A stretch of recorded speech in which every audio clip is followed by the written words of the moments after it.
Estranho, gente.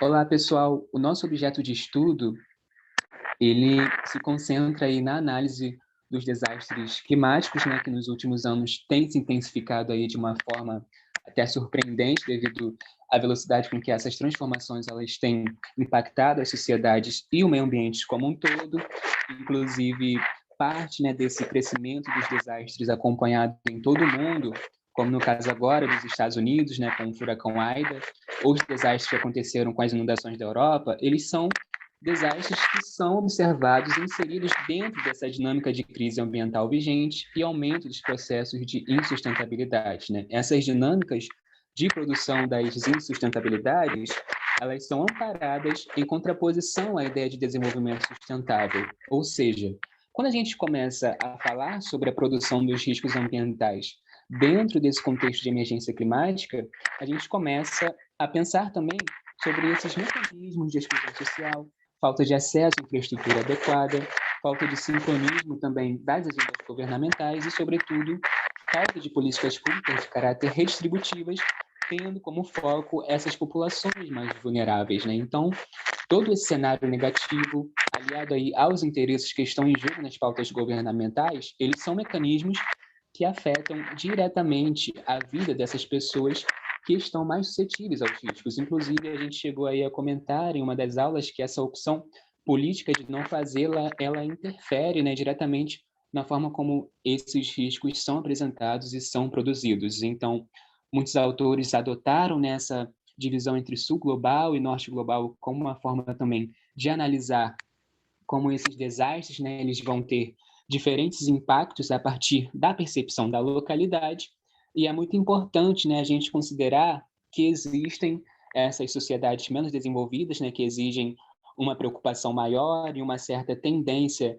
de sofrerem, né, de forma cíclica com esses desastres naturais cada vez mais intensos, mas esses desastres eles estão em uma situação tão elevada e complexa de atuação que até essas sociedades mais favorecidas que alcançaram, digamos que um certo grau de desenvolvimento, eles estão sofrendo também, né? E não é difícil a gente encontrar esses exemplos atuais para comprovar essa tendência de produção dos desastres climáticos em nível global.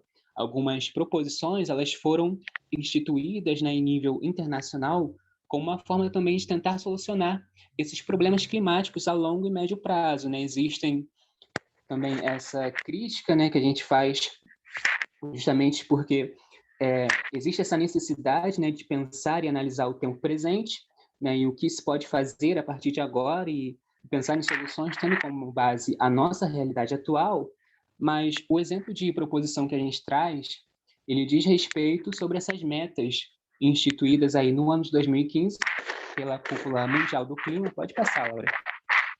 Sobre os objetivos, né, de desenvolvimento sustentável, que estabelecem aí ao todo 17, né, objetivos a serem cumpridos até o ano de 2030, e o objetivo de número 13, ele aborda diretamente sobre a nossa discussão, né? Ele é denominado de ação contra a mudança global do clima, e além disso, foram instituídas algumas diretrizes, né, que visam justamente mitigar, né, os efeitos decorrentes dos desastres naturais relacionados ao clima, bem como essas orientações estratégicas de combate e enfrentamento no âmbito das políticas públicas instituídas pelos países. Essas diretrizes elas são distribuídas, né, em alguns tópicos, como melhorar na educação, aumentar a conscientização e a capacidade humana e institucional sobre mitigação, adaptação e redução do impacto e alerta precoce da mudança do clima, reforçar também a resiliência, né, e a capacidade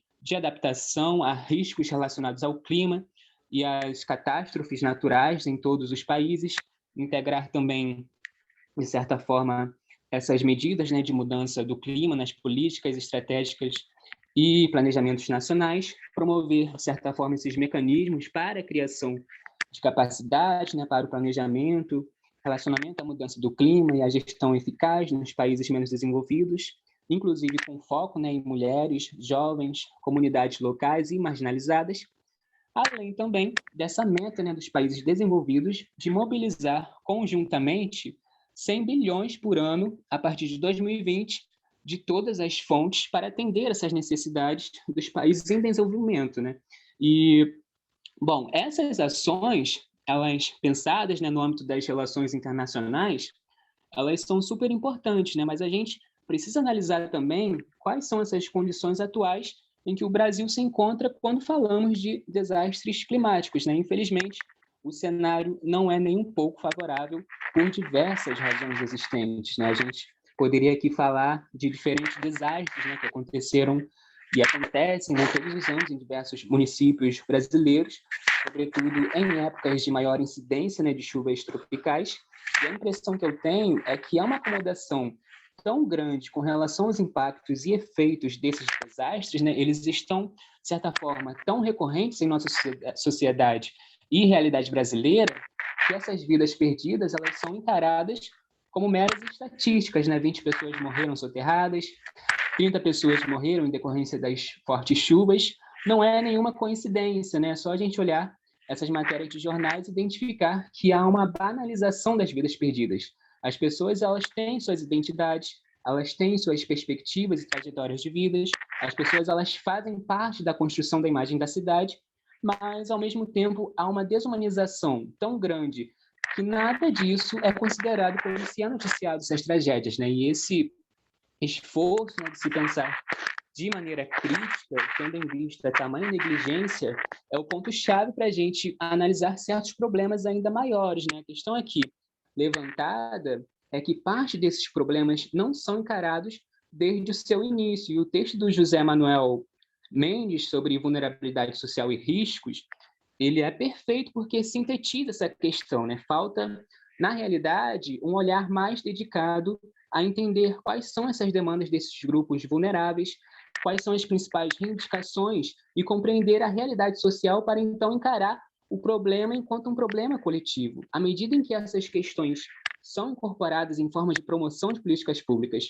à medida em que essas reivindicações são integradas às agendas de governo, o que se estabelece é justamente uma ação coordenada dos diferentes atores sociais, tendo como foco justamente essa mitigação desses desastres climáticos, né? Só que essas experiências que nós temos observado não demonstram essa sincronia de ações conjuntas. Pode passar, Laura. E aí, no nosso trabalho de estudo, a gente abordou, né, a questão do desastre que aconteceu na região serrana do Rio de Janeiro, no ano de 2011. Essa tragédia, que é considerada até hoje, né, como uma das tragédias mais marcantes da história do Brasil. De acordo com o jornal local, 30 mil pessoas ficaram desabrigadas, né? 7 cidades da região foram de forma impactadas, né, com essa tempestade, e há uma expectativa aí de 918 pessoas que morreram. E, assim, uma das histórias que mais me marcou na época, que eu lembro até hoje, é a história da dona Ilaí, né? A casa dela foi toda alagada, né? Ela ficou suspensa aí no muro que restou da casa junto ao seu cachorro, enquanto que os moradores jogavam aí uma corda numa tentativa desesperada para tentar salvar a vida dos dois, né? E esse é apenas uma, né, das diversos casos, né, de pessoas que estavam naquela condição entre a vida e a morte, pessoas que perderam seus locais de moradia, né, que perderam seus entes queridos e que perderam a identidade com o local, né? Infelizmente, poucas foram as medidas de combate aos riscos se a gente comparar os anos que se sucederam, né? Recentemente, pode passar, Laura.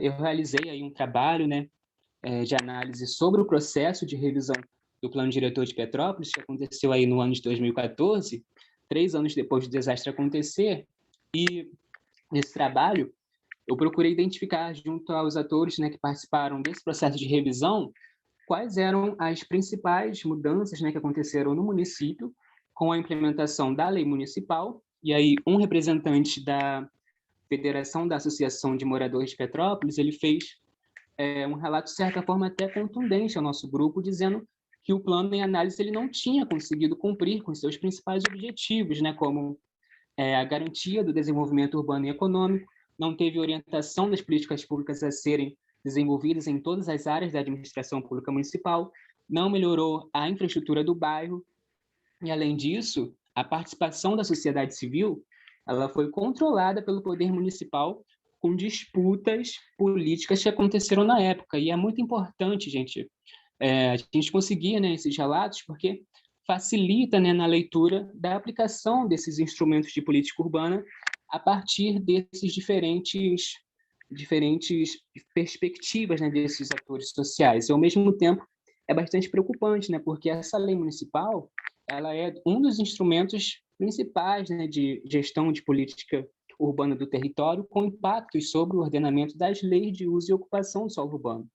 Essa lei municipal, que em tese deveria estar alinhada, né, com essas prerrogativas que se aplicam também às zonas especiais de interesses sociais implementadas a partir do Estatuto da Cidade, né? Então, quando esses instrumentos eles não são utilizados em benefício da promoção da infraestrutura urbana de áreas afastadas, né, dos grandes centros urbanos e que passaram por esses processos, né, de gentrificação e expulsão das classes mais pobres da cidade, quando essas políticas habitacionais deixam de serem prioridade das pautas governamentais, quando não se tem um planejamento adequado, né, que possibilite, de certa forma, o acesso às condições mínimas acessíveis de infraestrutura, o que a gente observa, infelizmente, é a manutenção das desigualdades territoriais com respaldos sobre a produção dos riscos aplicados com maior intensidade para essas populações desprotegidas. Então, é fundamental a gente pensar em soluções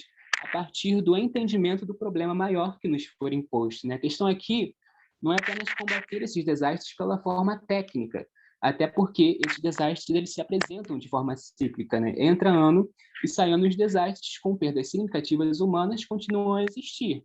Por isso que essa leitura crítica, né, sobre a construção da imagem da cidade, ela é muito pertinente, né? Por isso essa necessidade de redefinição das pautas governamentais.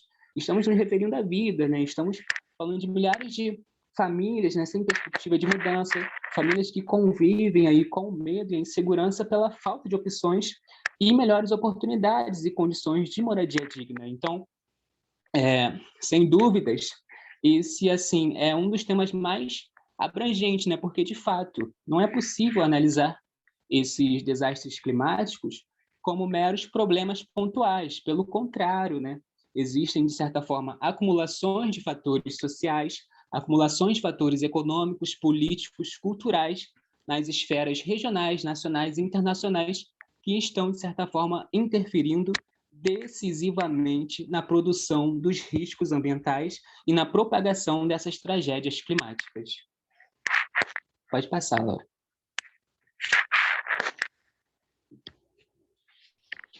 Então, gente, boa tarde. Só complementando o que o Antônio falou, né, sobre gestão de risco.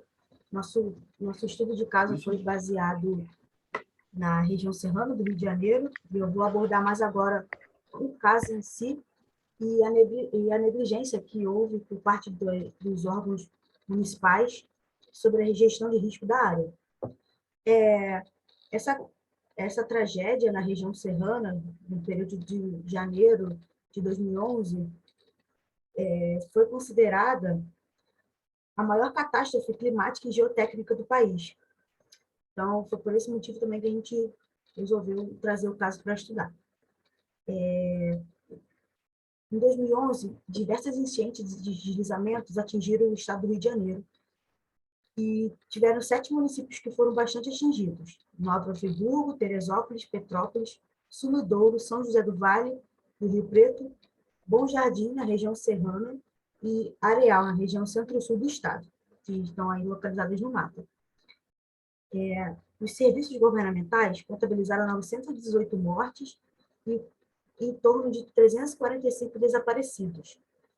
A Secretaria de Estado de Saúde e Defesa Civil do Rio de Janeiro reportou que 428 pessoas morreram em Nova Friburgo, 382 em Teresópolis, 71 em Petrópolis e 21 em Sumidouro, 4 em São José do Vale do Rio Preto e 1 em Bom Jardim. Já as desaparecidas foram 180 em Teresópolis, 85 em Nova Friburgo, 45 em Petrópolis e 2 em Sumidouro.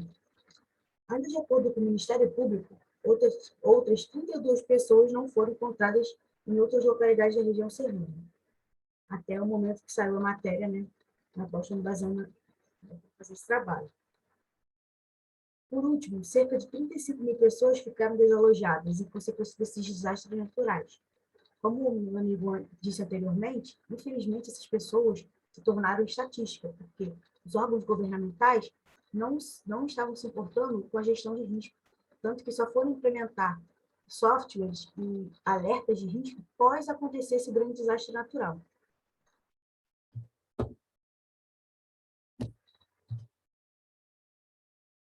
No dia do desastre, o Instituto Nacional de Meteorologia, INMET, previu um temporal que ia atingir a região serrana do Rio de Janeiro e enviou um aviso meteorológico especial às 4 horas da terça-feira para as defesas civis estaduais e municipais dessas regiões. As prefeituras de Nova Friburgo, Teresópolis e Petrópolis receberam os alertas, mas declararam que não houve tempo para tomar medidas necessárias para se evitar a tragédia. A Defesa Civil Estadual do Rio de Janeiro ignorou os alertas emitidos pelo INEP e também pelo Centro de Previsão e Estudos Climáticos, a CPTEC, e seguiu as recomendações do Serviço de Meteorologia do Estado do Rio de Janeiro, CIMERG, que não previa nenhum temporal. Ou seja, houve um alerta emergencial e especial na qual as defesas civis dessas regiões ignoraram, ou seja, elas praticamente decretaram a morte dessas pessoas.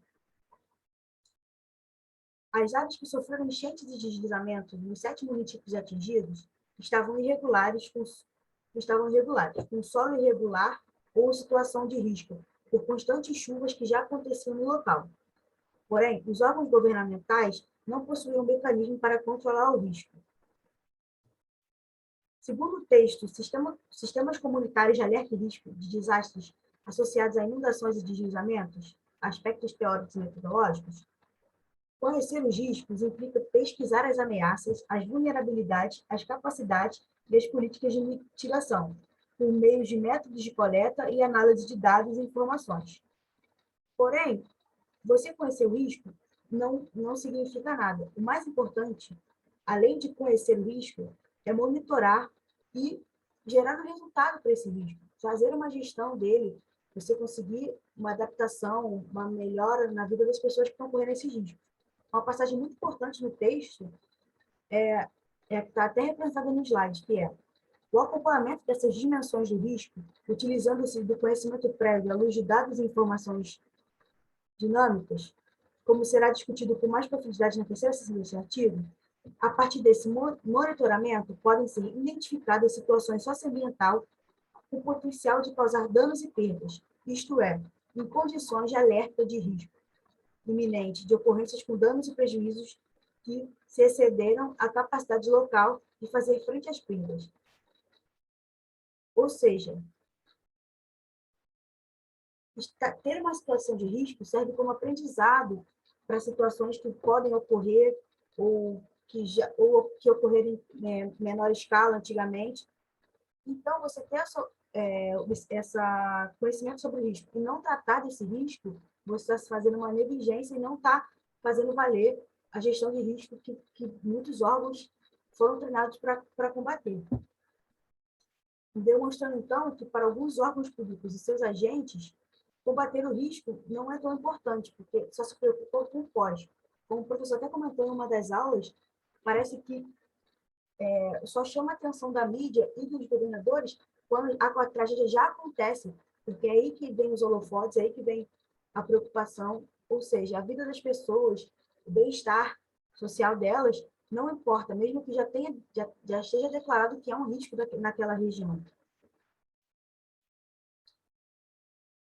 Mais uma passagem do texto que eu achei bem importante, mas agora de um outro texto, que é o Desastre, Ordem Social, Planejamento e Defesa Civil, o contexto brasileiro, é o que eu disse anteriormente, que os desastres ocorridos seriam uma oportunidade de aprendizado para as instituições, caso essas pudessem analisar em parceria do ocorrido, compartilhando informações. Ou seja, um acontecimento que houve aqui no Rio de Janeiro serve de aprendizado para São Paulo ou qualquer outro município. Só basta os órgãos estaduais daquele estado ou município se importarem e fazerem a gestão de risco. No pós-desastre, em julho, foi criado pelo Decreto Presidencial número 7.513 o Centro Nacional de Monitoramento e Alerta de Desastres Naturais, o CEMADEM.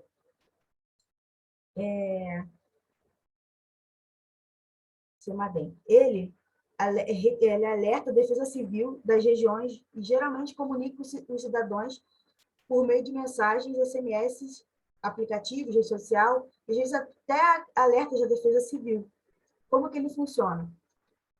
Ele alerta a Defesa Civil Nacional, a SENAD, ela emite um alerta que é enviado por esse CEMADEM, que foi um decreto que foi criado em 2011, em julho.